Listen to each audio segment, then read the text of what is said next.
2주 전 중국 알리가 먼저 포문을 열었습니다. 알리바바 그룹은 11억 달러, 우리 돈 1조 5천억 원 한국 투자를 발표했습니다. 축구장 25개 크기의 물류센터를 짓고 해외에 팔만한 한국 상품을 발굴할 소싱센터를 만들겠다는 계획. 말뿐인 구상이 아니라 투자 계획서를 한국 정부에 냈습니다.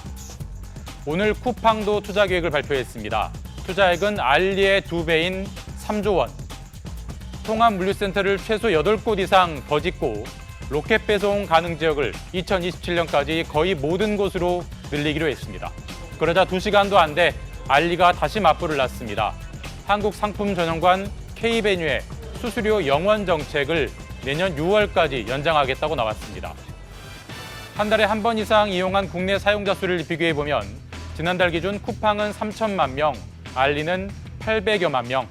알리의 성장세가 빠르긴 하지만 아직은 격차가 큽니다. 알리는 이제 규제가 본격화된 반면 쿠팡은 각종 규제에 적응을 마쳤습니다. 이 부분은 쿠팡이 유리한 지점입니다. 반면 덩치는 알리가 압도합니다. 둘 다 미국에 상장돼 있는데 시가총액은 알리가 5배 이상입니다. 현금성 자산은 알리가 115조 원가량, 쿠팡은 지난해야 처음 흑자를 봤습니다. 기업 간의 치열한 경쟁은 일단 소비자에겐 득이 됩니다. 다만 두 공룡에 치여 다른 유통기업이 전멸해버린다면 마냥 득일 수만은 없을 겁니다. 중국발 해상 특송물의 70% 정도를 처리하는 평택세관. 쉴 새 없이 택배가 쏟아져 들어옵니다. 알리익스프레스, 테무 등 중국 플랫폼 기업을 통한 직구가 늘면서 4년 사이 통관 물량은 26배 이상 치솟았습니다. 정가는 이 물량을 다 처리하기에는 한계에 놓여 있습니다. 1일 15,000건 정도를 1인당 처리하고 있습니다. 이는 전국세관의 약 3배의 물량입니다. 중국산 물품 직구가 크게 는 데는 초저가를 넘어선 극초저가, 빠른 배송이란 전략이 자리 잡고 있습니다. 광고 사진조차 똑같은 상품이 국내에서는 배송료 포함 14,000원대지만 알리익스프레스에서는 반값도 안 되는 6,000원에 팔리고 있습니다. 이것은 쓰나미라고 봐야죠.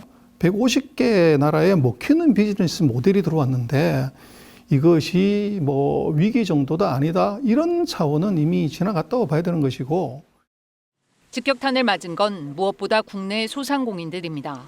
중국산 물건을 수입해 파는 경우 알리, 테무와 같은 상품을 팔더라도 관세, 부가세와 안전 인증 등의 비용이 발생해 애초 가격 경쟁이 힘든 상황입니다. 기울어진 운동장이 공정하지 못하다는 거잖아요. 10에서 20% 사이 정도 지금 하락세를 보고 있는데요. 40%까지도 지금 보고 있긴 합니다. 반면 중국 플랫폼 기업들은 최근 한국 시장 점유를 위해 더 속도를 내고 있습니다. 알리익스프레스의 경우 한국 상품 전문관을 만든 데 이어 최근 즉석밥, 딸기 등 식품에 대한 대대적인 할인을 진행 중입니다. 올해 안에 국내에 대규모 물류센터를 짓는 등 3년 동안 1조 4천억 원을 한국에 투자할 것으로 알려졌습니다. 알리테무가 한국 시장을 딱 지었다. 그러면 그때부터는 자기 마음대로 할 수 있기 때문에 수수료도 올릴 수 있고 또 마케팅도 지금처럼 안 할 수 있는 거죠. 정부는 최근 중국 플랫폼 기업에 국내법과 동일한 규제를 적용하겠다고 발표했지만 실효성이 얼마나 있나가 관건입니다. 해외 사업자한테 곧바로 강제한다고 해서 해외 사업자가 사실 그걸 따를 리가 없기 때문에 이제 그러한 측면에서 좀 방안을 마련해야 되고. 기울어진 운동장을 바로잡기 위해선 토종 플랫폼 기업과 소상공인들이 경쟁력을 강화할 수 있는 상생안을 시급히 마련해야 한다는 지적이 나옵니다. KBS 뉴스 이랑입니다.